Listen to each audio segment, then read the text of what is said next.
안녕하세요. 황혼의 이야기 채널에 다시 오신 것을 환영합니다. 오늘 여러분과 함께하게 되어 매우 기쁩니다. 지금부터 들려드릴 이야기에 귀 기울여 주시기 바랍니다. 남편은 내연녀의 침대에서 심장마비로 갑작스럽게 세상을 떠났습니다. 그런데 시댁 식구들은 제 VVIP 카드로 장례를 치르라고 강요했습니다. 저는 그 자리에서 카드를 정지시키고 우리가 살던 강남의 고급 빌라를 팔아버린 뒤 그들을 떠났습니다. 다음 날 5명의 시댁 식구들은 모두 길거리로 쫓겨나게 되었습니다. 그날 밤 서울은 깊은 잠에 빠져들었고 저녁에 내린 소나기로 축축한 아스팔트 위로 가로등의 희미한 불빛만이 외로운 그림자를 드리우고 있었습니다. 저는 소파에 멍하니 앉아 틀어져 있는 낡은 영화에 전혀 집중하지 못하고 있었습니다. 정성껏 차린 저녁 식사는 이미 오래전에 차갑게 식어버렸습니다. 식탁 위를 덮어놓은 덮개도 음식 냄새가 새어나오는 것을 막지 못했고 그 냄새는 마치 조용한 원망처럼 느껴졌습니다. 남편 민주는 또 저녁을 먹으러 오지 않았습니다. 중요한 거래처 사람과 약속이 있다는 전화 한 통이 전부였습니다. 너무나 익숙해서 더 이상 묻고 싶지도 않은 핑계였습니다. 거의 1년 동안 4개의 벽에 둘러싸여 홀로 밥을 먹는 것은 무서울 정도로 익숙한 일상이 되어버렸습니다. 저는 긴 한숨을 내쉬며 텔레비전을 끄고 자려고 리모컨을 집어들었습니다. 그 순간 밤의 정적을 깨고 집 전화벨이 요란하게 울렸습니다. 저는 깜짝 놀랐습니다. 이미 자정이 넘은 시간인데 누가 이 전화로 연락을 한 걸까요? 친구나 가족들은 모두 제 휴대폰 번호를 알고 있었습니다. 뭔가 불길한 예감이 들었고 설명할 수 없는 불안감이 마음속에서 피어올랐습니다. 수화기를 들자 낯설고 엄숙하며 단호한 남자의 목소리가 들려왔습니다. 실례합니다. 박민준 씨 댁 맞습니까? 저는 X경찰서의 이경희입니다. 심장이 쿵 하고 내려앉는 것 같았습니다. 경찰이라니, 왜 이 시간에 경찰이 저에게 전화를 한 걸까요? 온갖 끔찍한 생각들이 머릿속을 스쳐 지나갔습니다. 민준이 음주운전으로 사고를 냈나? 아니면 퇴근길에 강도라도 만난 걸까? 저는 목소리가 떨리지 않도록 애써 노력하며 대답했습니다. 네, 맞습니다. 민준 씨 아내입니다. 무슨 일이시죠? 수화기 너머의 경찰관은 잠시 머뭇거렸습니다. 아내분, 침착하게 들으십시오. 남편분께서 현재 서울중앙병원 응급실에 계십니다. 상태가 그다지 좋지 않은 것 같습니다. 지금 바로 병원으로 와주실 수 있겠습니까? 그의 말 한마디 한마디가 마치 망치처럼 제 머리를 강타했습니다. 병원, 응급실, 상태가 좋지 않다. 머릿속이 하얘졌습니다. 그 뒤에 이어진 당부의 말은 제대로 들리지 않았고 병원 주소만 간신히 되물은 뒤 황급히 전화를 끊었습니다. 저는 침실로 달려가 허둥지둥 가방을 찾았습니다. 손발이 너무 떨려서 열쇠 꾸러미를 바닥에 떨어뜨려 요란한 소리를 냈습니다. 잠옷을 갈아입을 경황도 없이 얇은 카디건 하나만 걸친 채 빌라를 뛰쳐나왔습니다. 밤거리를 질주하는 택시 안에서 창밖으로 보이는 서울의 풍경은 낯설고 흐릿하게만 보였습니다. 고층 빌딩의 화려한 네온 사인과 반짝이는 광고판들은 이제 제 눈에 아무런 의미 없는 색의 얼룩일 뿐이었습니다. 마음은 불타는 듯 뜨거웠습니다. 저는 두 손을 모아 민준이 무사하기를, 제발 아무 일 없기를 간절히 기도했습니다. 그는 제 남편이었고 제가 사랑하며 평생을 약속한 사람이었습니다. 최근 들어 그가 조금 차가워지고 밤늦게 들어오는 날이 잦았지만 저는 그저 일 때문에 받는 스트레스 때문이라고 믿었습니다. 그는 여전히 우리 가족의 기둥이었고 제가 사랑하는 사람이었습니다. 그가 없는 제 삶은 상상조차 할 수 없었습니다. 끔찍한 추측들이 머릿속을 헤집었습니다. 끔찍한 교통사고, 폭행 시비, 아니면 갑작스러운 중병. 생각할수록 두려움은 커져만 갔고 눈에서는 뜨거운 눈물이 흘러내렸습니다. 택시 기사님도 제 불안함을 느끼셨는지 말없이 속도를 더 높일 뿐이었습니다. 택시가 응급실 입구에 멈추자마자 저는 거스름돈을 받을 새도 없이 문을 열고 뛰쳐나갔습니다. 병원 특유의 소독약 냄새가 코를 찔렀고 긴장감은 극에 달했습니다. 안으로 달려가 익숙한 모습을 눈으로 찾았습니다. 그리고 그들을 발견했습니다. 시아버지와 시어머니, 그리고 아주버님과 형님이 이미 그곳에서 초조한 얼굴로 기다리고 있었습니다. 저를 보자마자 시어머니 최 여사님이 달려와 제 손을 붙잡고 오열하기 시작했습니다. 서연아, 우리 민준이가 곧 죽게 생겼단다. 의사가 돈이 아주 많이 필요하다고 했어. 그래야 살릴 수 있대. 어머니의 말은 제게 찬물을 끼얹는 것 같았습니다. 다리에 힘이 풀려 옆에 있는 벽을 짚고서야 겨우 서 있을 수 있었습니다. 아주버님 민호 씨가 다가와 어색하게 제 어깨를 두드리며 위로했습니다. 재수 씨, 일단 진정해요. 의사 선생님이 최선을 다하고 계시니까 우리도 마음의 준비랑 돈 준비를 해야 할 것 같아요. 형님인 윤희 씨는 아무 말 없이 시어머니 뒤에 서서 제 핸드백을 흘깃거렸습니다. 그 순간 저는 경황이 없어 그 날카롭고 계산적인 눈빛을 알아차리지 못했습니다. 저는 주위를 둘러보며 의사나 간호사를 찾아 자초지종을 묻고 싶었지만 모두들 바쁘게 스쳐 지나갈 뿐이었습니다. 공간은 불안과 공포로 가득 차 있었습니다. 바로 그때 응급실 문이 열리고 지친 얼굴의 중년 의사가 마스크를 벗으며 걸어 나왔습니다. 시댁 식구들은 즉시 그에게 달려들어 그를 에워쌌습니다. 저도 그 틈을 비집고 들어갔습니다. 심장이 가슴 속에서 미친 듯이 뛰었습니다. 선생님, 제 아들은요? 괜찮은 거죠, 선생님? 시어머니가 떨리는 목소리로 물었습니다. 목소리는 이미 갈라져 있었습니다.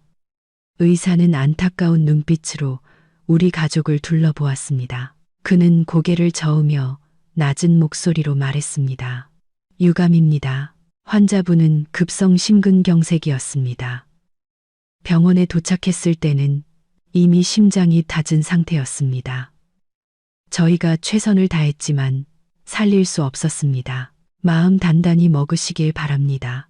주변의 모든 것이 멈춘 듯했고 귓가에는 점점 커지는 이명 소리만 들렸습니다. 그 끔찍한 소식은 날카로운 칼날이 되어 잔인하고 무자비하게 제 심장을 꿰뚫었습니다. 민준이 죽었다. 내 남편이 죽었다. 오후에 전화로 금방 들어오겠다고 웃으며 말하던 사람이 이제 이 세상에 없다는 사실을 믿을 수 없었습니다. 이 혹독한 현실을 받아들일 수가 없었습니다. 가슴이 찢어질 듯 아팠고 누군가 목을 조르는 것처럼 숨쉬기조차 힘들었습니다. 소리치고 싶고 목 놓아 울고 싶었지만 목구멍은 바싹 말라붙어 아무 소리도 낼 수 없었습니다. 시어머니는 비명을 지르며 바닥에 쓰러졌습니다. 시아버지와 아주버님이 황급히 어머니를 부축했습니다. 형님 윤희 씨도 손으로 입을 가렸지만 그녀의 눈에서는 슬픔 한 점 찾아볼 수 없었습니다. 오직 당혹감과 설명하기 힘든 실망감만이 어려 있었습니다. 병원 복도는 시어머니의 애절한 통곡 소리로 가득 찼습니다. 그리고 저는 그 극심한 고통과 혼란 속에서 미동도 없이 서 있었습니다. 모든 것이 너무나 갑작스러워서 도저히 받아들일 수가 없었습니다. 시댁 식구들이 혼란에 빠져 있는 동안 경찰 제복을 입은 두 사람이 다가왔습니다. 한 명은 제게 전화를 걸었던 이경이었습니다. 그는 위로의 눈빛으로 저를 보더니 마치 무미건조한 사건 보고를 하듯 객관적인 어조로 말하기 시작했습니다. 삼가 고인의 명복을 빕니다. 사건 기록을 위해 몇 가지 사실을 확인해야 합니다. 오늘 밤 10시경 마포구의 한 오피스텔에서 이상한 소리와 비명이 들린다는 주민 신고가 접수되었습니다. 저희가 현장에 도착했을 때 문은 잠겨 있지 않았고 박민준 씨는 옷이 흐트러진 채 의식을 잃고 바닥에 쓰러져 있는 상태로 발견되었습니다. 저는 정보의 조각들을 맞추려 애쓰며 그의 말을 하나하나 귀담아 들었습니다. 오피스텔. 왜 민준이 그 시간에 오피스텔에 있었을까? 분명 레스토랑에서 거래처 사람을 만난다고 했는데 경찰은 계속해서 말을 이어갔고 그의 말 한마디는 제 상처 입은 마음에 더 깊은 상처를 냈습니다. 저희가 도착했을 때 박민준 씨 곁에는 다른 여성이 한 명 더 있었습니다.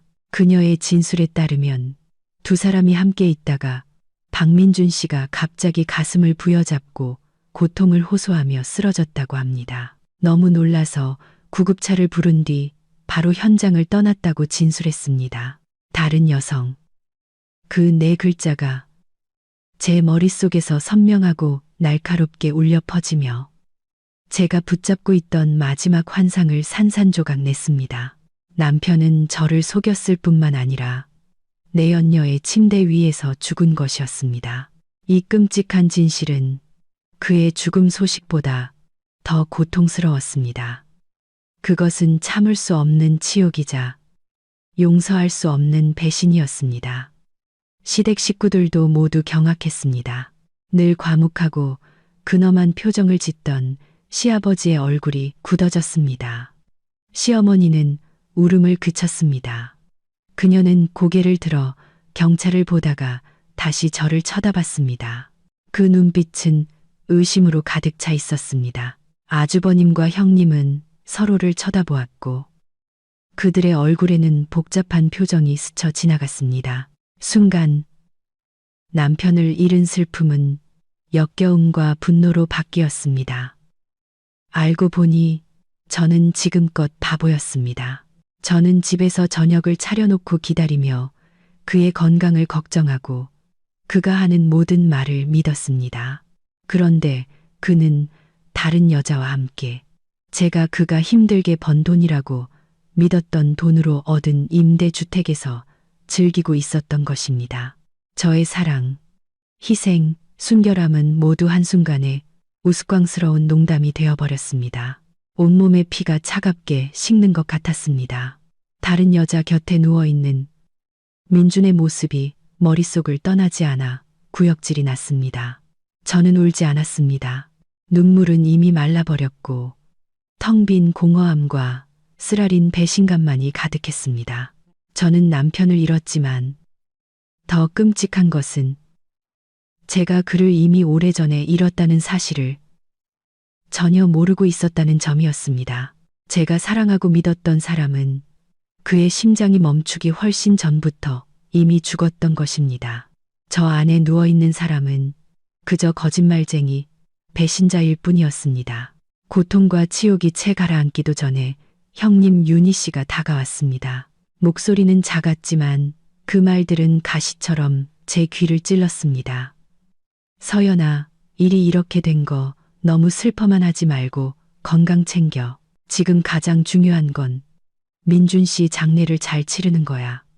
병원비랑 다른 비용들도 만만치 않을 텐데. 그녀는 말을 마치고 제 핸드백을 빠르게 쳐다봤습니다. 그곳에는 친정 부모님께서 결혼 선물로 주신 VVIP 카드가 항상 들어 있었습니다. 그 눈빛에는 동정심이라고는 조금도 없었고 오직 조급함과 계산만이 가득했습니다. 저는 침묵했고 심장은 차갑게 식어갔습니다. 제가 반응이 없자 시어머니도 거들었습니다. 그녀는 더 이상 울지 않았고 목소리는 날카로워졌습니다. 그래, 맞아. 민준이는 내 남편이고 내 아들이야. 이제 걔가 떠났으니 아내인 내가 책임지고 번듯한 장례식을 치러줘야지. 내 신용카드 어디 있니? 이리 내놔. 한도가 5억이라며 그걸로 우리 아들 마지막 길이라도 번듯하게 체면석에 보내줘야지. 시아버지는 직접 말하지는 않았지만 고개를 끄덕이며 동의했습니다. 내 어머니 말이 맞다. 일단 민준이 일부터 처리하자. 다른 건 나중에 생각하고. 아주버님도 말을 보탰습니다. 맞아요, 재수 씨. 지금 우리 집도 형편이 어려운데 장례 치를 돈이 어디 있겠어요. 재수 씨는 민준이 아내고 재수 씨 재산도 민준이 재산이나 마찬가지예요. 재수 씨가 안 하면 누가 하겠어요? 제가 항상 존경하며 아버지, 어머니, 아주버님, 형님이라 불렀던 가족들이 이제 저를 둘러싸고 있었습니다. 하지만 그것은 위로를 위해서도 슬픔을 나누기 위해서도 아니었습니다. 오직 돈을 요구하기 위함이었습니다. 그들의 아들이, 동생이 방금 세상을 떠났고 시신이 채 식기도 전에 그들이 가장 먼저 생각한 것은 돈, 제 5억 원짜리 VVIP 카드였습니다. 그 순간 저는 이 가족의 위선, 탐욕, 그리고 무자비함의 전부를 꿰뚫어 보았습니다. 그들 눈에 저는 그저 황금알을 낳는 거위, 돈을 빼낼 도구에 불과했던 것입니다. 그동안 그들이 보여줬던 관심과 사랑은 모두 연극이었습니다. 그들은 민준의 죽음을 슬퍼하는 것이 아니었습니다. 그들은 단지 이제 돈줄이 끊기고 부자 아내에게 기생할 아들을 잃었다는 사실을 걱정하고 있을 뿐이었습니다. 그들은 심지어 민준이 왜 내연녀의 집에서 죽었는지 묻지도 않았고 제가 겪고 있을 고통과 치욕에는 전혀 관심이 없었습니다. 그들의 유일한 관심사는 이 비극적인 상황 속에서도 어떻게든 제게서 돈을 뜯어내는 것이었습니다. 잔인할 정도로 정신이 번쩍 들었습니다. 저는 그들의 눈을 한 명씩 똑바로 쳐다봤습니다. 시어머니의 얼굴에서는 더 이상 고통의 흔적을 찾아볼 수 없었고 오직 요구만이 가득했습니다. 형님의 얼굴에는 초조함이, 아주버님의 얼굴에는 재촉하는 기색이 역력했습니다.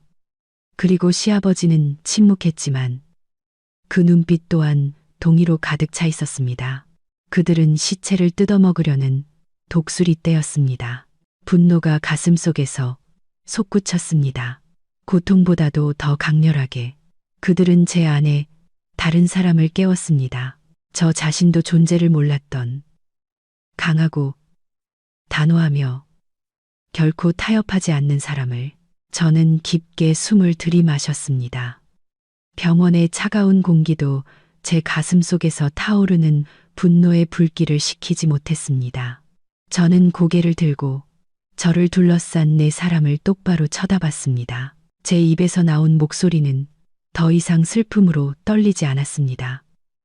저 스스로도 놀랄 만큼 차갑고 날카로웠습니다.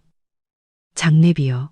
어머님 아들, 아주버님 동생은 다른 여자랑 있다가 죽어서 집안 망신을 시켰는데 왜 아무도 제게 기분이 어떠냐고 한마디도 묻지 않으시는 거죠?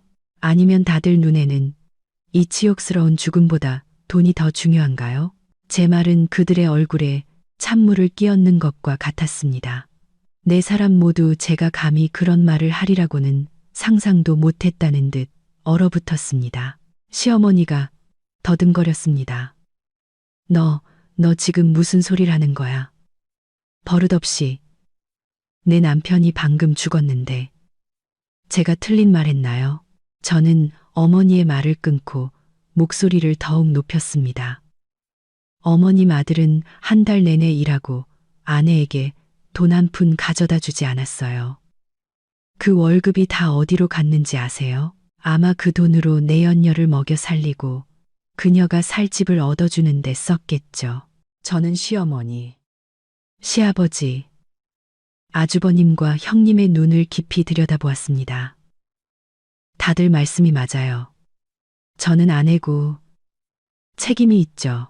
하지만 제 책임은 저희 부모님이 주신 돈으로 남편의 방탕한 생활과 배신을 뒤처리하는 게 아닙니다. 그는 가족을 위해 일하다 죽은 게 아니라 쾌락을 즐기다 죽었어요. 그 대가를 왜 제가 치러야 하죠? 침묵이 흘렀습니다. 그들은 저를 마치 낯선 사람처럼 쳐다봤습니다.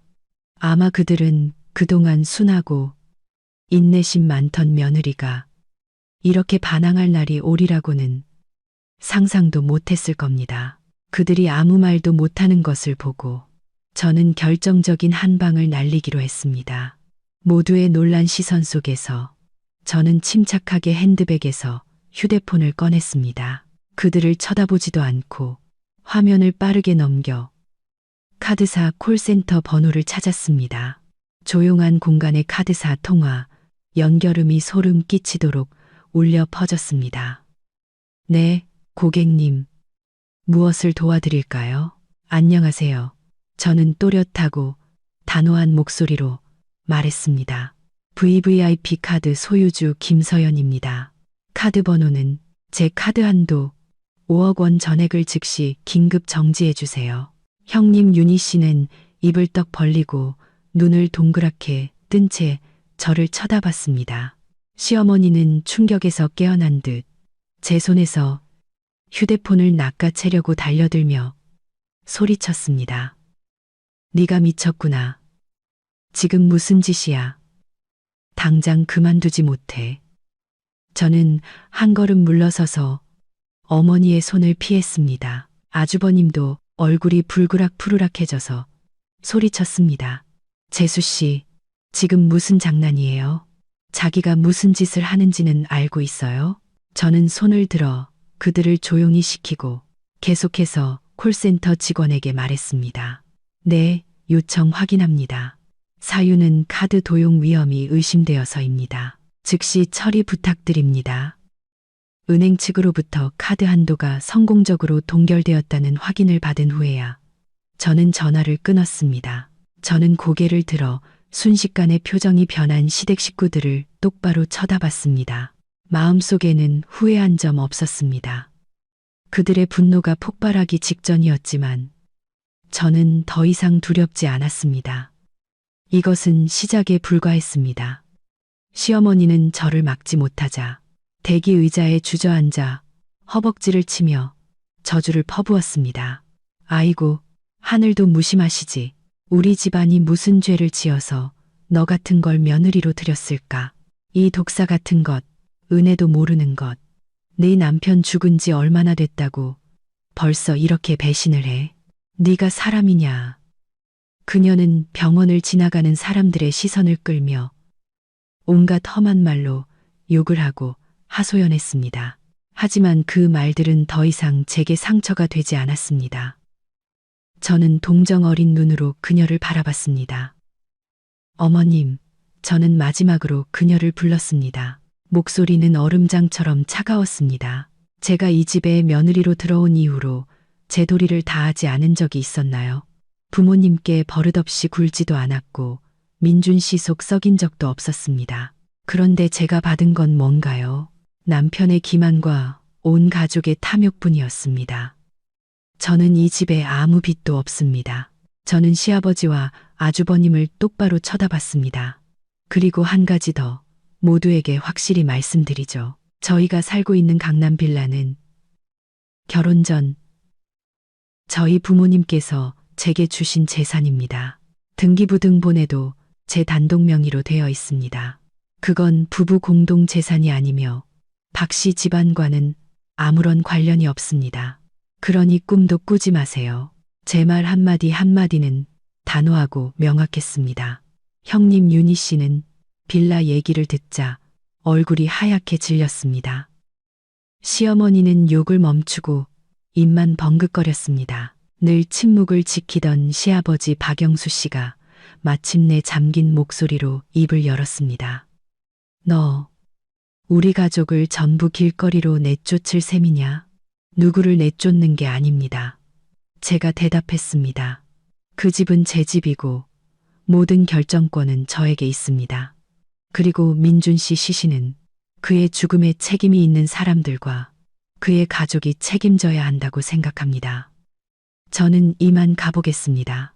말을 마친 저는 뒤도 돌아보지 않고 걸음을 옮겼습니다. 등 뒤로 시어머니의 광기 어린 비명, 아주버님의 무력한 고함, 그리고 시아버지의 무서운 침묵이 들려왔습니다. 저는 병원 문을 나서며 밤 공기를 깊게 들이마셨습니다. 마음은 텅 비었지만 이상하게도 가벼워졌습니다. 제 결혼 생활은 가장 비극적인 방식으로 끝났지만 동시에 저를 해방시켜 주었습니다. 한적한 길을 걸으며 휴대폰을 꺼냈습니다. 이번에는 가족이나 친구에게 전화한 것이 아니었습니다. 저는 연락처에서 오랫동안 알고 지낸 부동산 중개인의 번호를 찾았습니다. 김 실장님, 저 서연이에요. 저는 놀라울 정도로 침착한 목소리로 말했습니다. 강남에 있는 빌라를 급하게 팔아야겠어요. 가격은 상관없어요. 시세보다 조금 낮아도 괜찮으니 최대한 빨리 거래될 수 있게 해주세요. 수화기 너머에서는 제 갑작스러운 요청에 조금 놀란 듯 했지만 전문가는 곧 상황을 파악했습니다. 알겠습니다. 서연 씨, 제가 처리하죠. 내일 바로 사람 보내서 사진 찍고 매물 올릴게요. 네, 감사합니다. 전화를 끊고 저는 한때 집이라고 불렀던 곳으로 돌아가기 위해 택시를 잡았습니다. 하지만 저는 그곳에 오래 머물지 않을 것을 알았습니다. 저는 모든 것을 최대한 빠르고 단호하게 끊어내야 했습니다. 빌라 문이 열리자 차가운 침묵이 저를 맞았습니다. 제가 떠날 때와 모든 것이 그대로였습니다. 식어 빠진 저녁 식사는 여전히 식탁 위에 있었고 텔레비전은 대기 모드였습니다. 하지만 제 눈에 이곳은 더 이상 보금자리가 아니었습니다. 그저 거짓된 기억과 배신으로 가득 찬 텅 빈 껍데기일 뿐이었습니다. 저는 부부 침실로 들어가지 않았습니다. 조용히 일에 집중해야 한다며 민준이 자주 사용하던 서재로 직행했습니다. 심장이 강하게 뛰었습니다. 설렘 때문이 아니라 증오 때문이었습니다. 오랫동안 애써 무시해왔던 아내의 직감이 이제는 너무나 명확하게 저를 이끌었습니다. 저는 그의 책상 서랍을 열었습니다. 위에는 깔끔하게 정리된 계약 서류들이 있었지만 저는 거기서 멈추지 않았습니다. 손을 맨 아래까지 뻗었습니다. 그곳에는 그가 거의 만지지 않던 검은색 가죽 폴더에 끼워진 서류 뭉치가 있었습니다. 저는 그것을 꺼내 책상 위에 올려놓았습니다. 가장 먼저 눈에 들어온 것은 임대차 계약서였습니다. 아파트 주소는 경찰관이 언급했던 바로 그 마포구의 오피스텔이었습니다. 임차인은 박민준. 계약 기간은 1년. 시작일은 거의 1년 전이었습니다. 저는 계약서의 날짜를 몇 번이고 다시 읽었습니다. 가슴이 아팠습니다. 거의 1년. 그는 거의 1년 동안 저를 속여왔던 것입니다. 그가 지방 출장을 간다고 했던 날들, 접대 때문에 늦는다고 했던 밤들은 모두 그의 또 다른 보금자리로 향했던 것이었습니다. 손이 떨렸습니다. 다음 장을 넘겼습니다. 수많은 청구서들이었습니다. 그 오피스텔의 전기, 수도, 인터넷 요금 청구서였습니다.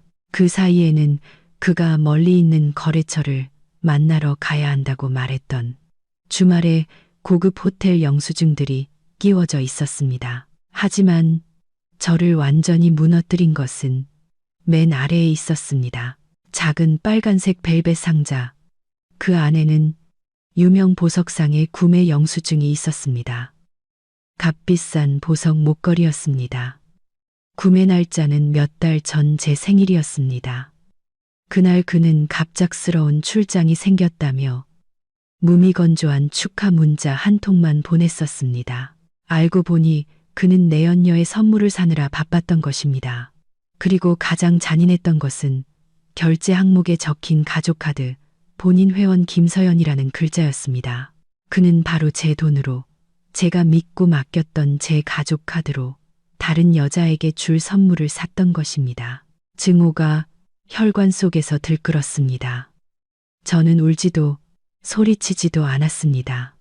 그저 거기 앉아 그의 배신에 대한 부인할 수 없는 증거인 무심한 종이들을 뚫어지게 쳐다볼 뿐이었습니다. 고통은 경멸로 변했습니다.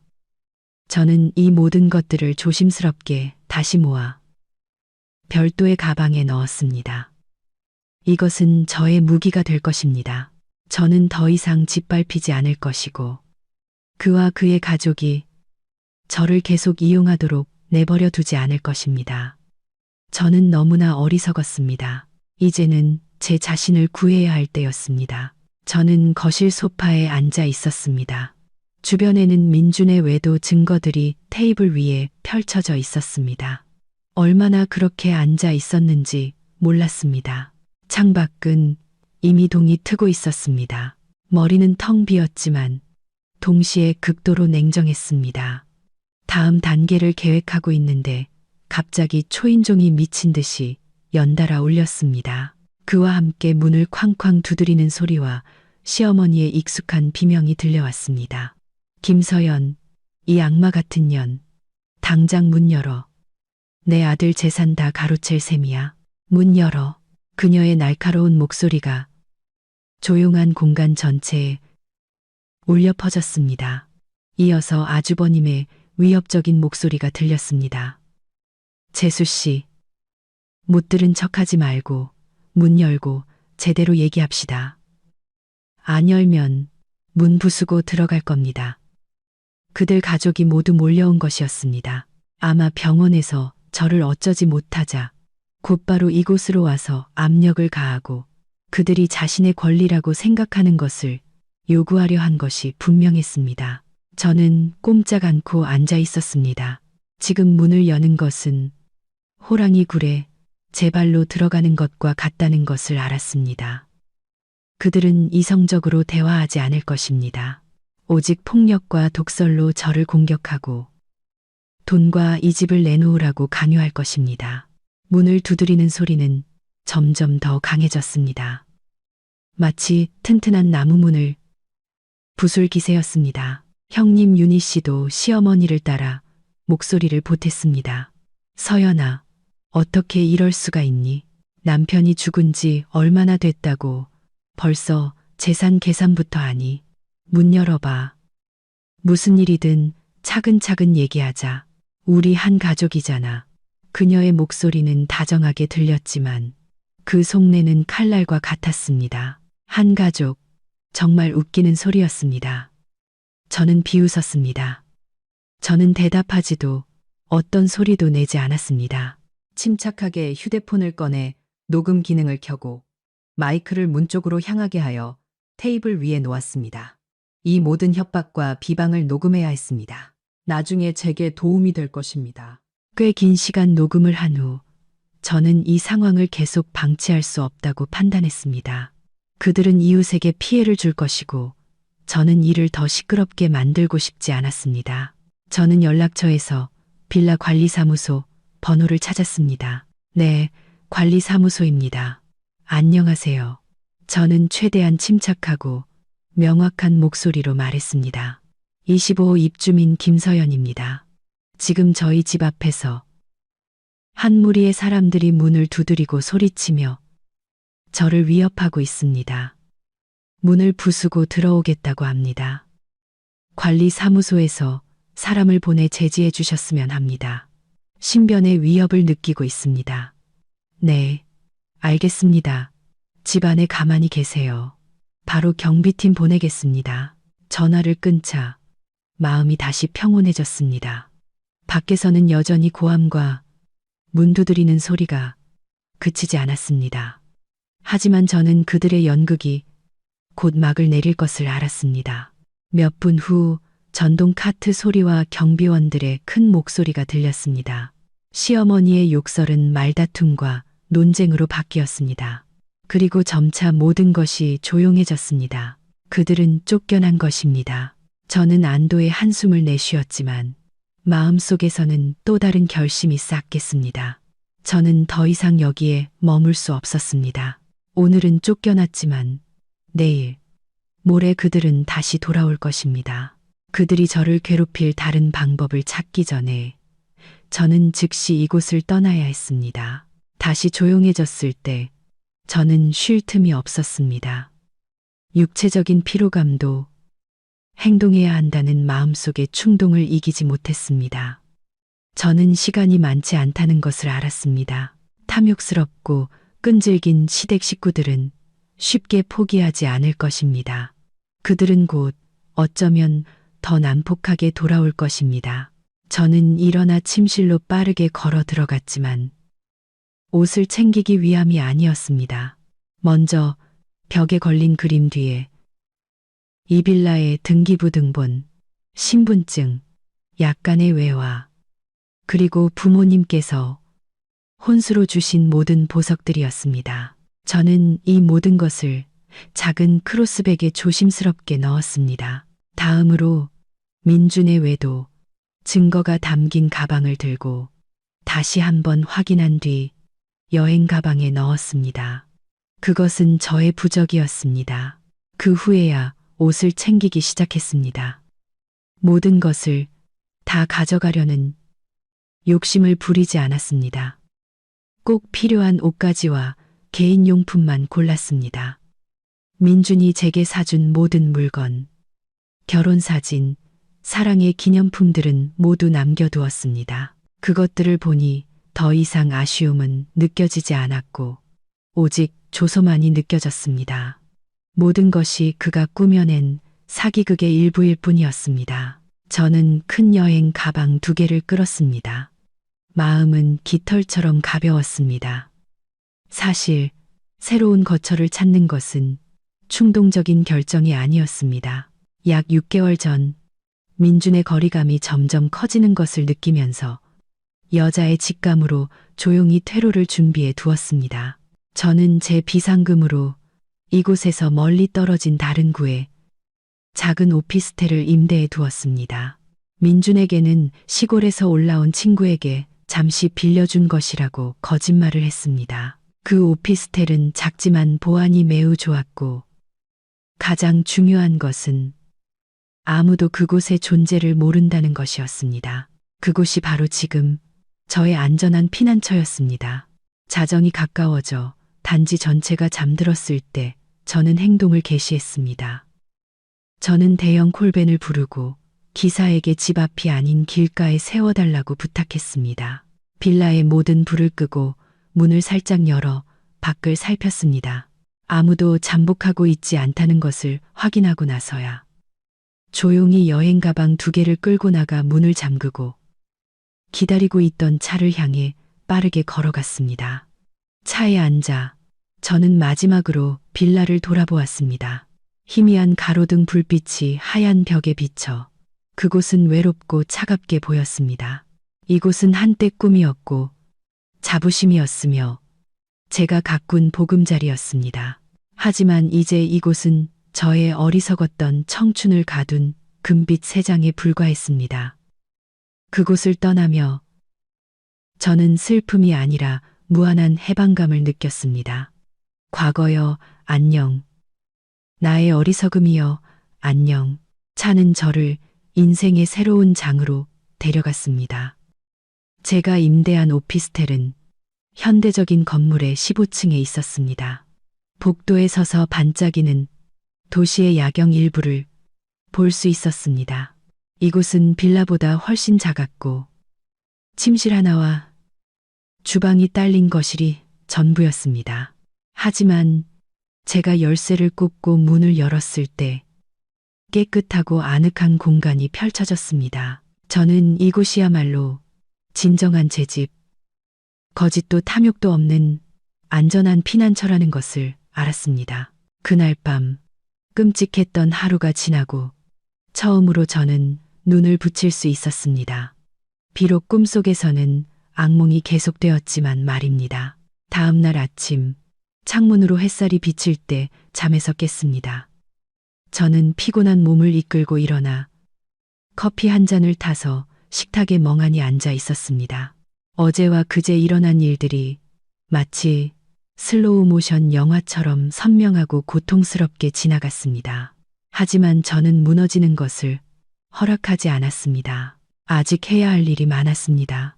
첫 번째는 부동산 중개인에게 다시 전화해서 집 매매를 서두르는 것이었습니다. 제가 막 번호를 누르려는데 초인종이 울렸습니다. 저는 깜짝 놀라 경계심이 가득했습니다. 설마 시댁 식구들이 이곳까지 찾아온 걸까? 어떻게 이렇게 빨리? 저는 조심스럽게 문으로 다가가 외시경으로 밖을 내다봤습니다. 문 밖에는 시댁 식구들이 아니었습니다. 젊은 여성이 서 있었습니다. 키가 크고 옷차림은 매우 세련되었습니다. 명품 옷과 비싼 핸드백, 완벽한 화장을 한 얼굴은 아름다웠지만 오만하고 도전적인 기색이 역력했습니다. 저는 그녀를 몰랐지만 직감은 이 만남이 우연이 아니라고 말해주고 있었습니다. 저는 숨을 한번 고르고 침착하게 안전고리를 건 채 문을 살짝 열었습니다. 실례지만 누구를 찾으시나요? 그녀는 제 위아래를 훑어보더니 입가에 비웃음을 띄었습니다. 김서연 씨, 민준 씨 아내 맞죠? 네, 맞아요. 누구시죠? 제 이름은 유리예요. 민준 씨 여자친구였어요. 그녀는 조금의 망설임이나 죄책감도 없이 당당하게 말했습니다. 우리 1년 가까이 만났어요. 여자친구. 그녀는 감히 여기까지 와서 스스로를 제 남편의 여자친구라고 소개했습니다. 그녀의 뻔뻔함에 놀랐지만 저는 화를 내지 않았습니다. 저는 그저 그녀가 무슨 짓을 하려는지 보려고 차갑게 그녀를 쳐다봤습니다. 그래요? 그래서 저를 찾아온 용건이 뭐죠? 제 남편은 죽었고 당신들 관계도 이제 끝났을 텐데요. 끝나다니요. 유리가 비웃었습니다. 말 쉽게 하시네요. 민준 씨가 떠나고 가장 고통스러운 사람은 저예요. 당신은 서류상 아내일 뿐이었고 그가 진정으로 사랑한 사람은 저였다고요. 저는 주먹을 꽉 쥐었습니다. 이 노골적인 도발은 참기 힘들었습니다. 본론만 말해요. 원하는 게 뭐죠? 제가 흥분하지 않자 유리는 약간 실망한 듯 했습니다. 그녀는 더 이상 돌려 말하지 않고 바로 본론으로 들어갔습니다. 민준 씨가 죽기 전에 저한테 5억 원을 주기로 약속했어요. 작은 집을 사서 우리 둘의 보금자리를 만들자고요. 곧 당신과 이혼하고 저와 결혼할 거라고 했어요. 이제 그가 떠났지만 약속은 여전히 유효해요. 당신은 아내니까 그를 대신해서 그 약속을 이행할 책임이 있어요. 저한테 5억 원을 주세요. 그가 저에게 바친 청춘과 사랑에 대한 보상금이라고 생각하죠. 그러면 다시는 당신을 귀찮게 하지 않을게요. 저는 그녀의 파렴치함에 거의 웃음이 터질 뻔했습니다. 보상금. 그녀는 남의 가정에 끼어들어 제 돈으로 호의호식했습니다. 이제 제 남편이 죽자 제게 보상금을 요구하러 온 것입니다. 세상에 이렇게 얼굴 두꺼운 사람이 있을 수 있을까요? 저는 남편의 내연녀 유리를 위아래로 훑어봤습니다. 제 입가의 미소는 친절함이 아니라 경멸이었습니다. 그녀가 기대했을지도 모를 분노 대신 저는 이상할 정도로 침착한 태도를 보였습니다. 5억 원, 약속. 저는 비웃음 가득한 목소리로 반복했습니다. 증명할 서류라도 있나요? 아니면 죽은 사람의 헛소리일 뿐인가요? 유리는 인내심을 잃은 듯 했습니다. 당신이랑 말싸움할 시간 없어요. 민준 씨는 나를 사랑했고 나한테 약속했어요. 못 믿겠으면 말아요. 돈 안 주면 이 아파트 전체에 당신이 어떤 아내길래 남편이 밖에서 다른 여자를 찾게 만들었는지 다 떠벌리고 다닐 거예요. 그때 가서 당신 체면이 어떻게 될지 한번 보죠. 아, 협박하시는군요. 저는 옅게 웃었습니다. 좋아요. 하지만 소란 피우기 전에 집에 들어와서 차나 한잔하면서 재미있는 것 좀 구경하는 게 어때요? 말을 마치고 저는 안전고리를 풀고 문을 활짝 열었습니다. 저의 자신감 있는 태도에 유리는 조금 놀라고 의심하는 듯 했지만 아마 제가 겁을 먹고 협상하려 한다고 생각했는지 거만한 표정으로 안으로 들어와 마치 자기 집인 양 소파에 앉았습니다. 저는 아무 말 없이 침실로 들어갔다가 증거로 가득 찬 가방을 들고 나왔습니다. 저는 유리 앞 테이블에 모든 것을 쏟아부었습니다. 임대차 계약서, 전기세와 수도세 청구서, 호텔 영수증, 그리고 마지막으로 목걸이 구매 영수증까지. 보세요. 저는 얼음처럼 차가운 목소리로 말했습니다. 이게 그가 당신을 위해 마련해준 보금자리 맞죠? 매달 월세는 제 돈으로 냈어요. 두 사람이 함께 갔던 고급 호텔 여행도 제 카드로 긁었고요. 유리의 얼굴이 변하기 시작했습니다. 그녀는 떨리는 손으로 테이블 위에 종이들을 내려다봤습니다. 저는 보석 구매 영수증을 집어들고 그녀의 목에 걸린 반짝이는 목걸이를 가리켰습니다. 그리고 이 목걸이 예쁘네요. 그가 제 생일날 당신에게 선물한 거예요. 그리고 그거 알아요. 이것도 제 가족 카드로 결제했어요. 당신은 지금 제 치욕과 남편의 배신, 그리고 제 돈을 목에 걸고 있는 거예요. 네, 연녀님. 유리의 얼굴이 종이처럼 하얗게 질렸습니다. 그녀는 더듬거렸습니다. 아니야, 그럴 리가. 민준 씨는 자기가 힘들게 번 돈이라고 했어. 번 돈? 저는 크게 웃었습니다. 쓰라린 웃음이었습니다. 그 사람 월급은 쥐꼬리만 해서 매달 차 할부금 갚기에도 빠듯했어요. 그가 당신에게 보여준 모든 화려한 생활은 전부 저의 어리석음과 제 돈으로 만들어진 거예요. 당신은 그가 사랑한 사람이 아니에요. 그저 세상에 과시하기 위한 비싼 장신구일 뿐이었다고요. 저는 다가가 그녀의 귀에 속삭였습니다. 제 목소리는 작았지만 그녀가 한 글자도 놓치지 않도록 분명했습니다. 이제 아직도 5억 원 보상금을 원해요? 아니면 제가 당신을 공갈, 협박죄로 경찰에 신고할까요? 아니면 더 간단하게 이 모든 증거들을 당신 이름, 나이, 주소와 함께 인터넷에 뿌려버릴까요? 죽은 사람의 사랑하는 여자친구가 온 세상의 손가락질을 받으며 어떻게 살아가는지 한번 보자고요. 선택해요. 유리는 온몸을 떨었습니다. 처음에 오만하고 도전적인 태도는 흔적도 없이 사라지고 그 자리에는 극심한 공포만이 남았습니다. 그녀는 저를 마치 악마를 보듯 쳐다봤습니다. 그녀는 순하고 만만하게 보였던 아내가 이렇게 날카롭고 잔인할 수 있다는 것을 상상도 못했을 것입니다. 죄송해요. 저는 몰랐어요. 제발 용서해 주세요. 유리는 울음을 터뜨리며 애원했습니다. 꺼져. 저는 소리쳤습니다. 내가 마음 바꾸기 전에 당장 여기서 꺼져. 그리고 다시는 내 눈앞에 나타나지 마. 유리는 겁에 질려 일어나다가 테이블 다리에 걸려 비틀거렸습니다. 저를 쳐다볼 엄두도 내지 못한 채 마치 귀신에 쫓기는 사람처럼 문 밖으로 뛰쳐나갔습니다. 문이 쾅 닫히고 방에는 다시 정적이 찾아왔습니다. 저는 의자에 주저앉았습니다. 기운이 다 빠진 느낌이었습니다. 첫 번째 전투에서는 이겼지만 앞으로 가야 할 길이 아직 멀다는 것을 알았습니다. 남편의 내연녀를 쫓아낸 후 저는 새로운 활력이 솟는 것을 느꼈습니다.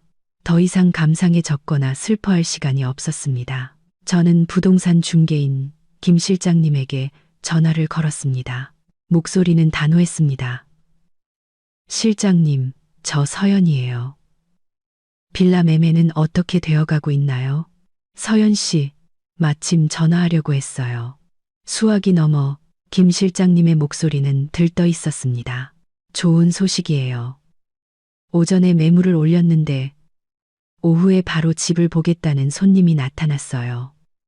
젊은 부부인데 아주 적극적이고 경제력도 좋아 보여요. 희망이 아주 커요. 정말요. 잘 됐네요. 편하게 집 보실 수 있도록 준비해 주세요. 열쇠는 정문 경비실에 맡겨두었어요. 저는 침착하게 말했습니다. 저는 그곳에 다시 돌아가고 싶지 않았습니다. 슬픈 기억과 마주하고 싶지도 않았고 시댁 식구들과 마주칠 위험을 피하고 싶었습니다. 알았어요.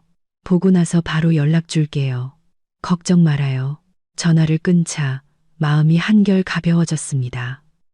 일에 몰두하니 지난 일들을 생각할 겨를이 없었습니다.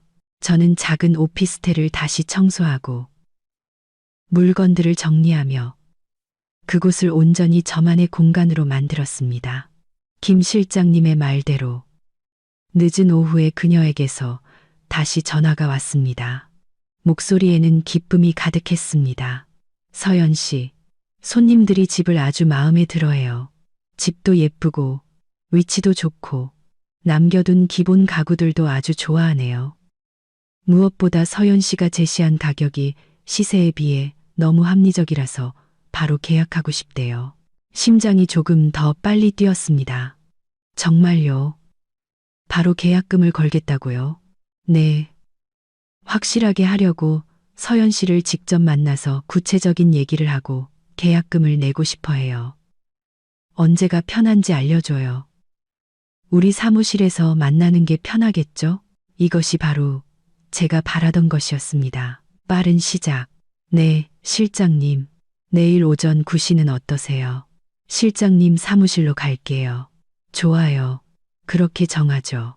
손님께 다시 연락할게요. 대화는 기대 이상으로 순조롭게 끝났습니다. 휴대폰을 손에 쥐고 창밖을 내다봤습니다. 노을이 지면서 서울 하늘을 주황빛으로 물들이고 있었습니다. 어두운 날들이 계속된 후 처음으로 저는 미래에 대한 희미한 희망의 빛을 느꼈습니다. 집을 파는 것은 제게 인생을 다시 시작할 큰 돈을 안겨줄 뿐만 아니라 더 중요하게는 과거, 제가 영원히 묻어버리고 싶은 사람들과 고통으로부터의 완전한 단절을 의미했습니다. 저는 곧 새로운 삶, 제가 주인이 되는 삶을 시작할 충분한 자본과 자유를 갖게 될 것입니다. 집 구매자를 만나기 전, 저는 이 도시에서 유일한 제 절친인 지수에게 전화를 걸기로 했습니다. 일이 터진 이후, 저는 방해받지 않기 위해 휴대폰을 끄고 모든 연락을 끊었습니다. 하지만 이제 모든 것이 제자리를 찾아가고 있을 때 저는 나눌 사람이 필요했습니다. 너 대체 뭐 하길래 내가 전화해도 안 받는 거야? 제가 전화를 받자마자 지수의 목소리가 수화기 너머에서 울렸습니다. 약간의 서운함과 걱정이 가득했습니다. 저는 슬프게 웃었습니다. 좀 일이 있었어. 지금은 괜찮아. 너 어디야? 시간 있어? 우리 집 근처 카페로 와. 당연히 시간 있지. 너한테 무슨 일 있으면 아무리 바빠도 다 제쳐둬야지. 주소 보내. 바로 갈게. 익숙한 카페에서 지수를 다시 만났습니다. 저는 그녀에게 모든 것을 털어놓았습니다. 하나도 숨기지 않고 민준의 죽음, 시댁의 실체, 그리고 뻔뻔한 내연녀까지. 지수는 이야기를 듣고는 처음에는 경악하더니 이내 분노로 바뀌었습니다. 그녀는 테이블을 치며 욕을 했습니다. 세상에 진짜 짐승만도 못한 것들. 어떻게 그런 인간들이 다 있냐. 서연아, 넌 너무 착했어. 나였으면 SNS에 다 터뜨려서 얼굴도 못 들고 다니게 만들었을 거야. 됐어. 저는 고개를 저었습니다. 소란 피워서 뭐해? 피곤하기만 하지. 난 그냥 조용하고 빨리 모든 걸 해결하고 싶을 뿐이야. 지수는 안타까우면서도 존경스러운 눈빛으로 저를 바라봤습니다. 넌 내가 생각했던 것보다 훨씬 강하구나. 그래서 이제 어떻게 할 거야? 빌라 팔고 있어. 거의 다 된 것 같아. 돈 생기면 뭐라도 하면서 다시 시작해야지. 제 말을 듣고 지수는 고개를 끄덕이더니 갑자기 아주 이상한 표정으로 저를 쳐다봤습니다. 안타까움과 통쾌함이 뒤섞인 표정이었습니다. 내 전 시댁 식구들 얘기가 나와서 말인데. 내가 할 말이 있긴 한데 해도 될지 모르겠다. 무슨 일인데? 그냥 말해봐. 어제 퇴근길에 X 다리 밑을 지나가는데 말이야. 지수는 머뭇거렸습니다. 웬 사람들이 거기 널브러져 앉아 있더라고. 엄청 초라하고 불쌍해 보였어. 자세히 보니까 세상에 내 눈을 믿을 수가 없었어. 바로 내 시아버지, 시어머니, 아주버님이랑 그 형님이더라고. 저는 굳었습니다. 진짜야. 100% 진짜. 내가 차 세우고 자세히 봤다니까. 내 시어머니는 앉아서 울고 있고, 시아버지는 넋이 나간 얼굴이었고, 아주버님 부부는 돈 문제인지 뭔지로 시끄럽게 싸우고 있었어. 정말 비참해 보이더라. 아마 내 집에서 소란 피우다 쫓겨나고 돈도 없고 갈 곳도 없으니까 거기서 임시로 지내는 것 같아. 지수의 말을 듣고 제 마음속에는 형용할 수 없는 감정이 피어올랐습니다. 동정심은 절대 아니었습니다. 오히려 차가울 정도의 통쾌함이었습니다. 인과응보. 이것이야말로 그들의 탐욕과 무자비함에 대한 즉각적인 벌이었습니다. 그들은 제 빌라에서 호의호식하며 제 돈을 쓰고 저를 현금 인출기처럼 여겼습니다. 이제 기댈 곳이 없어지자 그들은 즉시 사회의 밑바닥으로 추락한 것입니다. 저는 아무 말 없이 조용히 커피를 한 모금 마셨습니다. 커피의 쓴맛도 그들 가족이 지금 맛보고 있을 쓴맛에는 비할 바가 못 될 것 같았습니다. 다음 날 아침, 약속대로 저는 새 주인에게 집을 넘기기 전에 남은 중요한 서류 몇 가지를 챙기러 빌라에 다시 가야 했습니다. 저는 누구와도 마주치지 않기를 바라며 이른 아침에 갔습니다. 하지만 하늘은 장난을 좋아하는 것 같았습니다. 제가 막 문을 잠그고 택시를 타려고 하는데 익숙한 인형이 나타나 제 앞을 막았습니다. 형님 유니 씨였습니다. 하지만 지금 그녀의 모습은 평소에 세련되고 거만한 모습과는 하늘과 땅 차이였습니다. 머리는 헝클어져 있었고 옷은 구겨져 있었으며 잠을 못 자서 얼굴은 초췌하고 창백했습니다. 그녀의 눈은 붉게 충혈되어 있었고 증오와 애원이 뒤섞인 눈빛으로 저를 쳐다봤습니다. 서연아. 그녀가 잠긴 목소리로 제 이름을 불렀습니다. 저는 차갑게 그녀를 쳐다보며 대답하지 않고 비켜 지나가려 했습니다. 하지만 윤희 씨가 더 빨랐습니다. 그녀는 팔을 벌려 제 길을 막았습니다. 잠깐만, 몇 분만 얘기 좀 하자. 형님이랑 저는 할 얘기 없어요. 저는 감정 없는 목소리로 대답했습니다. 아니 있어. 윤희 씨는 다급하게 떨리는 목소리로 말했습니다. 서연아, 예전에 나랑 시댁 식구들이 너한테 잘못 대한 거 알아. 우리가 잘못했어. 내가 가족들을 대신해서 사과할게. 우리 용서해주면 안 될까? 정말 어설픈 연극이었습니다. 예전에 저였다면 마음이 약해졌을지도 모르지만 지금은 아니었습니다. 저는 이 사과가 뉘우침에서 나온 것이 아니라 그들이 막다른 길에 몰렸기 때문이라는 것을 잘 알았습니다. 사과요. 사과 한마디로 모든 걸 없앨 수 있다고 생각하세요. 형님 사과가 제가 잃어버린 신뢰를 되돌려줄 수 있나요? 제 남편을 깨끗한 모습으로 되살릴 수 있나요? 윤희 씨는 고개를 숙이고 두 손으로 옷자락을 비볐습니다. 안 된다는 거 알아. 하지만 지금 우리 가족이 너무 힘들어. 그날 이후로 갈 곳도 없고 돈도 다 떨어졌어. 부모님은 늙고 약하시고 우리 아들은 며칠째 계속 열이 나 다리 밑에서 임시로 지내고 있는데 말도 못하게 힘들어. 서연아, 제발 불쌍히 여겨서 돈 좀 빌려주면 안 될까? 예전 동서 사이의 정을 생각해서라도 그냥 이 위기를 넘길 작은 방이라도 구할 돈만이라도 나중에 꼭 갚을게. 약속해. 그녀의 비참한 모습을 보고도 저는 조금의 동정심도 느끼지 못했습니다. 그저 우스꽝스러울 뿐이었습니다. 그들이 남편의 치욕스러운 장례식을 위해 제게 돈을 내놓으라고 강요할 때 정을 생각했었나요? 그들이 문을 두드리고 욕하며 저를 비방할 때 정을 생각했었나요? 저는 그녀의 눈을 똑바로 쳐다보며 얼음처럼 차가운 목소리로 말했습니다. 형님, 똑똑히 들으세요. 제 돈은 단 한 푼도 당신들 같은 사람들을 위해 쓰일 수 없어요. 당신들이 오늘 겪는 고통은 모두 자업자득이에요. 여기서 더 이상 불쌍한 척 연기하지 마세요. 비켜요.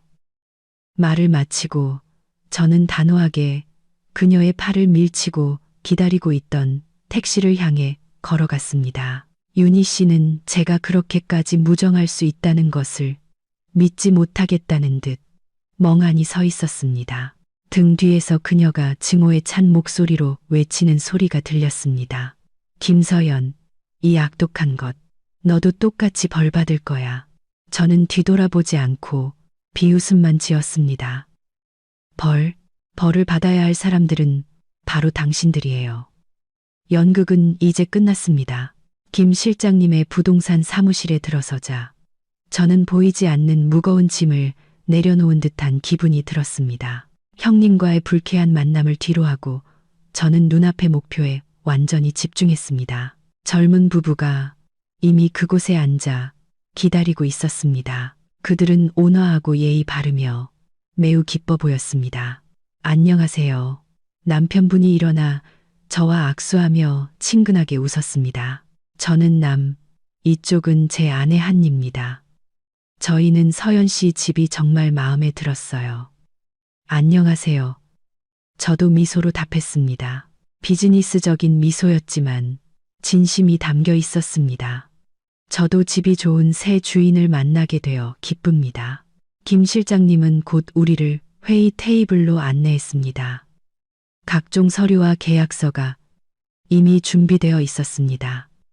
일은 매우 순조롭고 신속하게 진행되었습니다. 남 씨와 한 씨는 가격을 깎거나 흥정하지 않았습니다. 그들은 단지 명의 이전과 서류 절차에 대해 몇 가지 세부 사항을 물었을 뿐입니다. 그들의 우호적인 태도는 저를 매우 편안하게 만들었습니다. 계약서의 조항들을 꼼꼼히 검토한 후 저와 남 씨는 서명했습니다. 그 직후 남 씨는 약속대로 집값의 50%를 즉시 제 계좌로 이체했습니다. 휴대폰에서 띵동하는 입금 알림 소리가 울렸습니다. 그 소리가 이렇게 달콤하게 들린 적은 없었습니다. 그것은 단지 거액의 숫자가 아니었습니다. 그것은 자유를 향한 티켓이었고 저의 완전히 새로운 미래를 위한 튼튼한 기반이었습니다. 정말 감사합니다.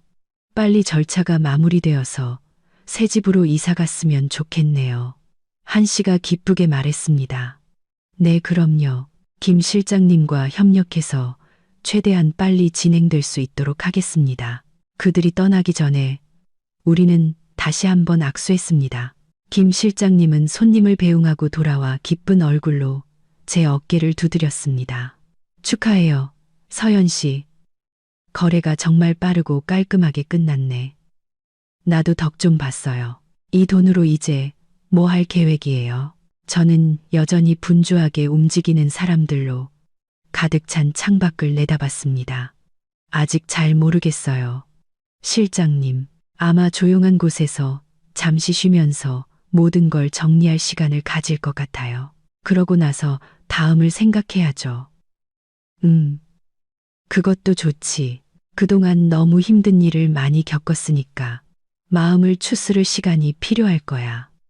김 실장님은 공감하는 눈빛으로 저를 바라봤습니다. 김 실장님의 사무실을 나와 저는 거리를 만보했습니다. 큰 돈을 손에 쥐었지만 미친 듯이 기쁜 감정은 들지 않았습니다. 마음은 이상할 정도로 평온했습니다. 이것이 큰 전환점이라는 것을 알았지만 돈이 마음의 상처를 모두 지울 수는 없다는 것도 깨달았습니다. 그것은 단지 제게 기회, 스스로 일어서서 나아갈 수 있는 발판을 제공해 줄 뿐이었습니다. 앞으로의 길은 여전히 제가 결정해야 했고, 이번에는 누구도 저를 상처 입힐 권리를 주지 않을 것입니다. 저는 윤희 씨와의 만남 이후 시댁 식구들이 물러설 줄 알았습니다. 하지만 저는 틀렸습니다. 저는 그들의 뻔뻔함과 끈질김을 너무 얕봤습니다. 집 매매 계약을 하고 며칠 후 제가 마트에서 장을 보고 양손 가득 짐을 들고 돌아왔을 때 비극은 아파트 로비에서 저를 기다리고 있었습니다. 4명의 박씨 가족이 모두 입구 바로 앞에 주저앉아 있었습니다. 그들은 지수가 말했던 것보다 훨씬 더 비참해 보였습니다. 옷은 흐트러지고 얼굴은 초췌하며 더러웠습니다. 멀리서 저를 보자마자 시어머니가 가장 먼저 달려왔습니다. 하지만 이번에는 욕을 하지 않고 갑자기 제 발 앞에 무릎을 꿇었습니다. 두 손으로 제 바지를 붙잡고 구슬프게 울부짖었습니다. 서연아, 얘야, 내가 잘못했다. 1000번, 10,000번 잘못했어. 제발 나를 용서해다오. 지금 우리 가족 꼴 좀 보렴. 갈 곳도 없이 길거리에서 구걸하며 살고 있어. 제발 불쌍히 여겨서 우리 가족 좀 살려줘. 그녀의 행동에 주변의 모든 사람들이 저를 쳐다봤습니다.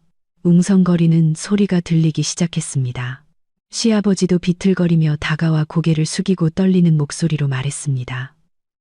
그래, 서연아, 아비가 할 말은 없지만 죽은 민준이를 생각해서라도 우리에게 살 길을 좀 열어다오. 아주버님과 윤희 씨도 지지 않았습니다. 두 사람 모두 시어머니 옆에 무릎을 꿇고 자신들의 고통과 아픈 아이에 대해 눈물로 호소했습니다. 그들은 남편이 죽자마자 부유한 며느리에게 무정하게 쫓겨난 불쌍한 가족의 완벽한 연극을 펼쳤습니다. 사정을 모르는 주변 사람들은 저를 비난하고 판단하는 눈빛으로 쳐다보기 시작했습니다. 저 아가씨, 옷차림은 번듯한데 어떻게 시댁에 저럴 수가 있담. 정말 은혜도 모르는구나. 남편 죽자마자 시부모를 길거리로 내쫓다니. 저 늙은 부부 좀 봐. 너무 불쌍하다. 그 말들은 바늘처럼 제 살을 찔렀습니다. 하지만 저는 더 이상 예전에 약하고 쉽게 당하던 김서연이 아니었습니다. 저는 그들이 여론을 이용해 저를 압박하려 한다는 것을 알았습니다. 만약 제가 화를 낸다면 그들의 말처럼 제가 악독한 사람이라는 것을 증명하는 꼴이 될 것이었습니다. 저는 침착하게 장바구니를 바닥에 내려놓았습니다. 그들을 일으켜 세우지도 언쟁하지도 않았습니다. 저는 그저 차가운 눈빛으로 그들을 쳐다본 다음 주변 사람들을 둘러보며 목소리를 높였습니다. 크지는 않았지만 모두가 들을 수 있을 정도였습니다. 어르신들 무슨 생각하시는지 압니다. 하지만 집안일은 한쪽 말만 들어서는 안 되는 법입니다. 저는 침착하게 말했습니다. 제 남편이 죽어서 저도 매우 슬픕니다. 하지만 그가 어떤 상황에서 죽었는지 여기 계신 시부모님과 아주버님, 형님이 가장 잘 아실 겁니다. 그는 아내를 거의 1년 동안 속이고 아내의 돈으로 다른 여자를 먹여 살리다가 바로 그 내연녀의 침대 위에서 죽었습니다. 제가 아내이긴 하지만 제 부모님의 재산으로 그 배신의 빚을 갚아줄 의무는 없습니다. 제 말을 듣고 주변 사람들은 놀라서 시댁 식구들을 다른 눈으로 쳐다보기 시작했습니다. 불쌍한 척하는 연극이 더 이상 통하지 않자 시어머니는 즉시 태도를 바꿨습니다. 그녀는 벌떡 일어나 제 얼굴에 손가락질하며 욕을 했습니다. 네가 감히 내 아들을 모함해? 걔는 죽었어. 내 맘대로 아무 말이나 해도 되는 줄 알아? 이 버릇없는 며느리 같으니라고. 네가 걔 재산 다 차지하고 이제는 명예까지 더럽히는 거야. 여러분 보세요. 이 여자가 바로 그 며느리입니다. 돈이랑 집 다 뺏고 우리를 길거리로 내쫓았어요. 연극은 절정에 달했습니다. 그들은 소리치고 비방하며 저를 사람들 눈에 죄인으로 만들려고 애썼습니다. 시어머니의 순식간의 태세 전환과 온 가족의 동조에도 저는 전혀 동요하지 않았습니다. 분노는 극에 달했지만 이성은 이상할 정도로 차가웠습니다. 저는 이 사람들과 논쟁하는 것이 소용없다는 것을 알았습니다. 그들은 절대로 자신들의 잘못을 인정하지 않을 것입니다. 그들은 목적을 달성하기 위해 계속해서 저를 짓밟을 것입니다. 이제 모든 것을 끝내야 할 때였습니다. 저는 한 걸음 물러서서 저를 향한 손가락질을 피했습니다. 저는 침착하게 휴대폰을 꺼냈습니다. 아주버님은 제가 가족에게 도움을 청하려는 줄 알고 비웃었습니다. 전화해봐. 누구를 부르든 소용없어. 정의는 여기 있으니까. 그는 자신의 가슴을 툭툭 쳤습니다. 하지만 저는 친구나 가족에게 전화하지 않았습니다. 저는 익숙한 번호를 눌렀습니다. 112, 네. 경찰입니다. 저는 휴대폰을 귀에 대고 시댁 식구들과 주변 사람들이 모두 들을 수 있도록 크고 명확하게 말했습니다. 안녕하세요. 저는 지희 아파트에 거주하는 김서연입니다. 지금 아파트 로비에서 한 무리의 사람들이 저를 괴롭히고 소리치고 비방하며 금품을 요구하는 협박을 하고 있습니다. 제 전 남편의 가족들입니다. 신변에 심각한 위협을 느끼고 있습니다. 와서 해결해 주시길 바랍니다. 박 씨 가족은 모두 얼어붙었습니다. 시어머니는 고함을 멈추고 믿을 수 없다는 듯이 동그랗게 뜬 눈으로 저를 쳐다봤습니다. 그녀는 제가 감히 경찰을 부를 줄은 상상도 못했을 것입니다. 아주버님과 윤희 씨의 얼굴은 창백해졌고 시아버지는 조용히 뒤로 물러섰습니다.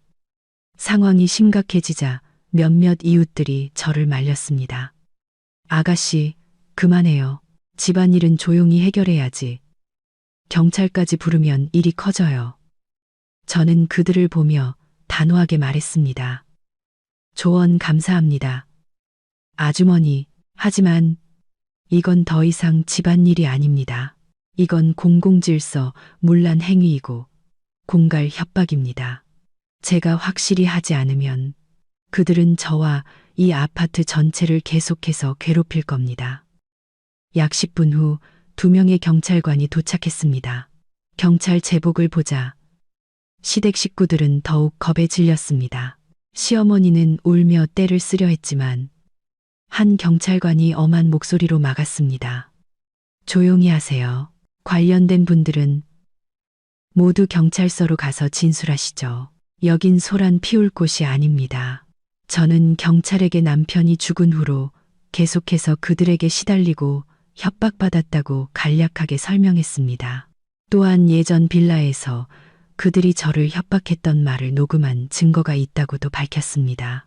결국 경찰은 박 씨 가족 전원에게 경찰서로 가서 진술서를 작성하고 다시는 괴롭히지 않겠다는 각서에 서명하도록 요구했습니다. 경찰관들에게 끌려가면서 시어머니는 뒤돌아 저를 불타는 눈으로 쏘아보며 저주를 중얼거렸습니다. 하지만 저는 더 이상 신경 쓰지 않았습니다. 이제부터 제 삶은 더 이상 그들에게 방해받지 않을 것이라는 것을 알았습니다. 저와 그들 사이의 증오로 얽힌 마지막 연결고리마저도 완전히 끊어졌습니다. 저는 장바구니를 들고 집으로 올라갔습니다. 오랫동안 짓눌려 있던 큰 돌덩이를 내려놓은 것처럼 마음이 가벼웠습니다. 몇 주 후 빌라 매매 절차가 완료되고 나머지 50%의 잔금을 받았습니다. 평생 일해도 벌 수 없을지도 모르는 숫자가 찍힌 통장을 손에 쥐었지만 저는 극도의 기쁨을 느끼지는 않았습니다. 마음속에는 이상한 평온함만이 있었습니다. 이 돈은 하늘에서 떨어진 것이 아니었습니다. 눈물, 배신, 그리고 제 청춘과 맞바꾼 것이었습니다. 이것은 제 인생을 다시 세울 자본이자 발판이었습니다. 제가 가장 먼저 한 일은 임대했던 오피스텔 계약을 해지하는 것이었습니다. 이곳은 가장 힘든 시기에 저를 보호해 주었지만 동시에 너무나 많은 불쾌한 기억을 떠올리게 했습니다. 저는 완전히 새로운 시작을 원했습니다. 아무도 저를 모르는 곳에서, 과거의 흔적이 전혀 없는 곳에서 저는 도심에 있는 고급 서비스 레지던스를 임대했습니다. 이곳은 보안이 철저하고 관리가 전문적이며 가장 중요한 것은 완전히 사적이라는 점이었습니다.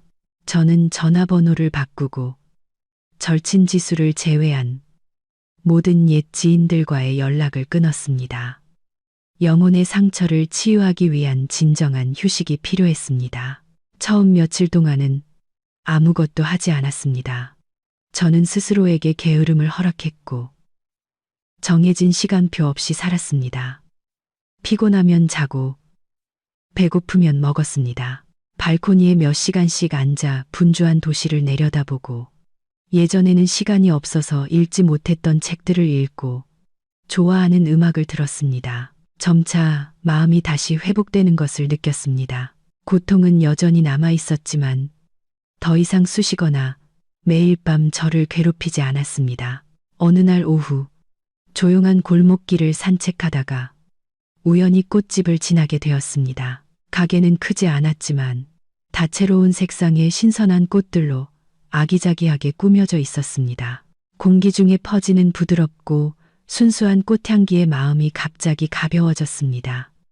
저는 문득 어린 시절의 꿈을 떠올렸습니다. 언젠가 나만의 꽃집을 갖는 것이 꿈이었습니다. 매일 꽃의 향기와 아름다움 속에서 사는 것. 그 꿈은 결혼 생활과 생계 걱정에 묻혀 있었습니다. 하지만 이제 충분한 여건과 자유가 생긴 지금 그 꿈을 실현하지 못할 이유가 있을까요? 머릿속에 한 가지 생각이 스쳤습니다. 이것이 바로 내가 하고 싶은 일이다. 저는 가진 돈을 쓰며 안주하는 삶을 살고 싶지 않았습니다. 저는 일하고 싶었고 가치를 창출하고 싶었고 제가 사랑하는 일에서 기쁨과 의미를 찾고 싶었습니다. 결정은 거의 즉시 내려졌습니다. 저는 꽃집을 열 것입니다. 그것이 저의 새로운 시작이 될 것입니다. 저 꽃들처럼 향기롭고 화려한 시작이 시간은 쏜살같이 흘러 1년이 눈 깜짝할 사이에 지나갔습니다. 이제 저는 그다지 시끄럽지 않으면서도 항상 사람들로 붐비는 거리에 위치한 작고 예쁜 꽃집의 주인이 되었습니다. 저는 제가 추구하는 삶에 대한 다짐처럼 가게 이름을 안현이라고 지었습니다. 사업은 생각보다 순조로웠습니다. 저는 꽃을 팔 뿐만 아니라 작은 행사 장식, 사무실이나 카페의 꽃꽂이도 맡았습니다. 저는 동이 틀 무렵 직접 꽃시장에 가서 꽃을 고르고 손수 아름다운 꽃다발을 만들고 손님들과 대화했습니다. 일은 힘들었지만 항상 저를 기쁘고 활기차게 만들었습니다. 매일 꽃향기 속에서 살고 손님들의 만족스러운 미소를 보며 제 삶이 진정으로 의미 있다고 느꼈습니다. 저는 더 이상 과거 때문에 우울하거나 슬퍼하는 여자가 아니었습니다. 저는 가벼운 화장을 하고 화사하고 세련된 옷을 입는 법을 배웠습니다. 미소는 제 입가에 항상 머물렀습니다. 옛 친구들이 지금의 저를 만난다면 아마 알아보지 못할 것입니다. 저는 제 노력으로 자유, 자립, 그리고 삶의 기쁨을 찾았습니다. 가게의 단골 손님 중에는 특별한 남자가 있었습니다. 그의 이름은 준서. 저보다 몇 살 위인 건축가였습니다. 그가 처음 가게에 온 것은 어머니 생신 선물로 호접난 화분을 사기 위해서였습니다. 그의 외모는 그다지 눈에 띄지 않았지만 차분하고 따뜻한 분위기를 풍겼습니다. 그는 조용하고 예의 바르게 말했고 특히 아주 선한 눈을 가지고 있었습니다. 그 후로 그는 거의 매주 가게에 들렀습니다. 때로는 사무실 책상에 놓을 작은 꽃다발을 사러, 때로는 그냥 들러서 저와 몇 마디 대화를 나누러 왔습니다. 우리는 꽃의 종류부터 독서, 취미, 인생관에 이르기까지 온갖 이야기를 나누었습니다. 대화를 나눌수록 저는 준서가 깊고 진실하며 매우 섬세한 남자라는 것을 알게 되었습니다.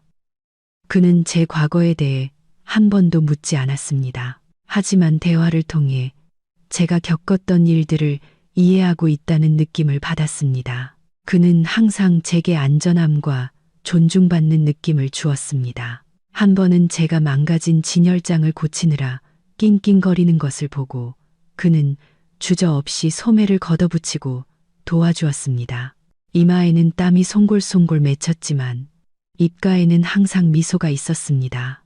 어느 일요일 오후 가게에 손님이 뜸해졌을 때 준서가 들렀습니다. 하지만 오늘은 꽃을 사지 않고 구석의 작은 의자에 조용히 앉아 제가 일하는 모습을 지켜보기만 했습니다.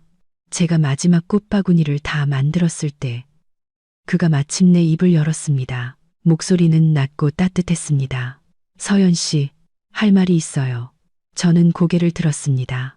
저를 보는 그의 눈빛이 매우 달랐습니다.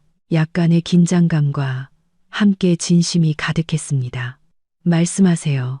아마 좀 이를지도 모르겠지만 그는 망설였습니다. 서연 씨에 대한 제 마음은 진심이에요. 서연 씨 곁에 있으면 항상 마음이 편안해져요. 당신은 강하고 독립적이며 아주 좋은 사람이에요.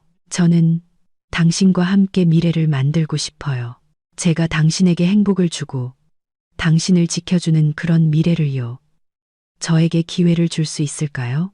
그의 고백은 화려하거나 꾸밈이 없었지만 제 심장을 강하게 흔들었습니다. 아주 오랜만에 저는 한 남자에게 진정으로 소중히 여겨지고 사랑받는 느낌을 받았습니다. 제 눈에서 불현듯 눈물이 흘러나왔습니다. 하지만 그것은 행복의 눈물이었습니다. 준서의 고백 며칠 후 저는 꽃 배달을 갔다가 우연히 예전 빌라의 이웃 주민을 다시 만났습니다. 그녀는 저를 바로 알아보고 반갑게 안부를 물었습니다. 몇 마디 인사를 나눈 후 그녀는 갑자기 목소리를 낮추고 안타까운 표정으로 저를 쳐다봤습니다. 아가씨, 그래도 한때는 한 가족이었는데 전 시댁 식구들 소식은 들었어? 저는 고개를 저었습니다. 마음에는 조금의 동요도 없었습니다. 아니요, 연락 안 한 지 오래됐어요. 이웃 아주머니는 한숨을 쉬며 참을 수 없다는 듯이 이야기를 시작했습니다. 정말 비참해. 하늘이 무심치 않더라고. 아가씨가 떠난 뒤로 어떻게 살았는지 집안이 완전히 망했어.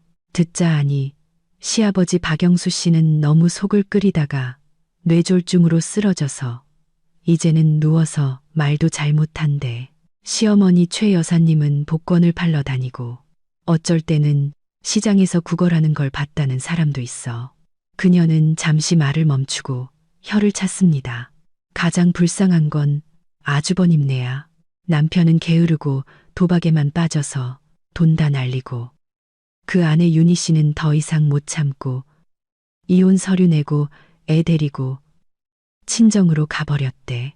이제 아주버님은 시장에서 버려진 채소 주워서 하루하루 연명한데 그 집 아들도 돈이 없어서 학교를 그만둬야 할지도 모른다고 하더라. 정말 인과응보지. 그녀의 이야기를 다 듣고 저는 그저 조용히 감사 인사를 하고 먼저 가보겠다고 했습니다. 제 마음속에는 조금의 통쾌함이나 기쁨도 없었지만 동정심 또한 전혀 없었습니다. 저는 그저 담담했습니다. 그들은 스스로 뿌린 씨앗을 거둔 것뿐이었습니다. 탐욕과 무자비함이 바로 그들 자신의 인생을 파괴한 것입니다.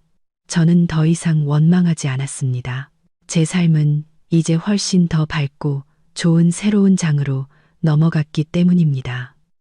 그들을 원망하는 것은 제 영혼을 흐리게 할 뿐이었습니다.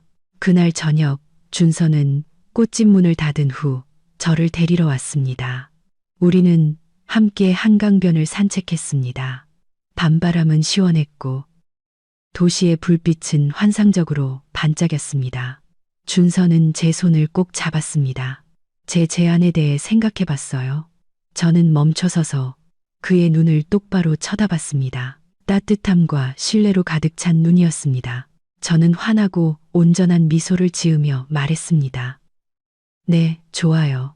저는 더 이상 거창한 결혼식이나 허황된 약속이 필요하지 않았습니다. 저는 그저 준서처럼 저 자신을 있는 그대로 사랑해주고 저의 독립을 존중하며 저와 함께 평범하지만 행복한 미래를 가꾸어 나갈 준비가 된 남자가 필요했습니다. 저는 제 인생이 어둠 속에 잠겼다고 생각한 적이 있었습니다. 하지만 아니었습니다. 이 문이 닫히자 더 밝은 다른 문이 열렸습니다. 저는 한 가지 깊은 깨달음을 얻었습니다. 여자로서 절대로 누군가에게 의지하거나 기대해서는 안 된다는 것을, 오직 스스로 강해지고 자신의 두 발로 굳건히 섰을 때만이 우리는 진정한 행복을 찾고 우리가 꿈꾸던 삶을 만들 수 있다는 것을. 제 미래는 이제 제 손안에 있었고 저는 그것이 젖꽃들처럼 화려한 미래가 될 것이라는 것을 알았습니다. 마지막 순간까지 이야기를 들어주신 여러분께 진심으로 감사드립니다. 다음 영상에서 다시 뵙겠습니다.